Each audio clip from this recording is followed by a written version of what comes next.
রবিবার 14 বাধারঘাট মণ্ডলের 33 নম্বর বুথে প্রধানমন্ত্রী নরেন্দ্র মোদীর 111তম মন কি বাত অনুষ্ঠিত হয়।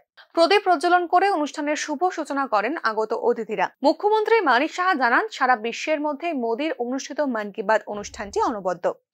এর আগে কোনো দেশের কোনো রাষ্ট্রপ্রধান প্রেসিডেন্ট এ ধরনের অনুষ্ঠান করেননি। এই অনুষ্ঠানের মাধ্যমে সারা ভারতবর্ষের বিভিন্ন জায়গার বিভিন্ন বিষয় সম্পর্কে আমাদের অবগত করেন প্রধানমন্ত্রী।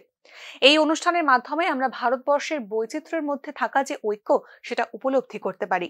দেখুন, সারা পৃথিবীর মধ্যে মাননীয় প্রধানমন্ত্রীজি এই যে মন কি বাত অনুষ্ঠান করেন, সেটা পৃথিবীর মধ্যে একটা আলোচ্য বিষয়। কোনো রাষ্ট্রপ্রধান, সেটা প্রেসিডেন্টই হোক, প্রধানমন্ত্রী হোক, কোথাও এই ধরনের মন কি বাত অনুষ্ঠান কেউ করে।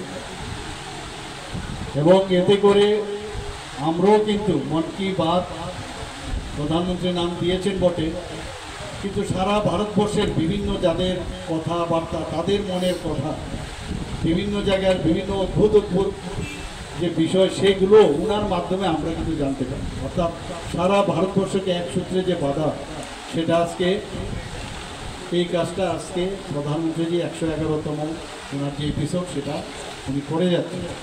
আমরাও কিন্তু এখানে এরকম একটা জায়গায় আমরা বাস করি, সেখান থেকে সারা ভারতবর্ষকে বা অন্য যে কোনো জায়গায় যেখানে যে বাস করুক, সারা ভারতবর্ষকে জানা, সেটা পরিভ্রমণই হোক আর যাই হোক, পর্যটনের মাধ্যমে হোক, সব কিছু জানা সম্ভব। কিন্তু প্রধানমন্ত্রী যে এরকম ছোট ছোট বিষয়। এদিন এই অনুষ্ঠানে উপস্থিত ছিলেন মুখ্যমন্ত্রী মানিক সাহা, বিজেপির রাজ্য সভাপতি এবং বিধায়িকা মীনা রানী সরকার সহ দলীয় নেতৃত্বরা। Bureau report, news now.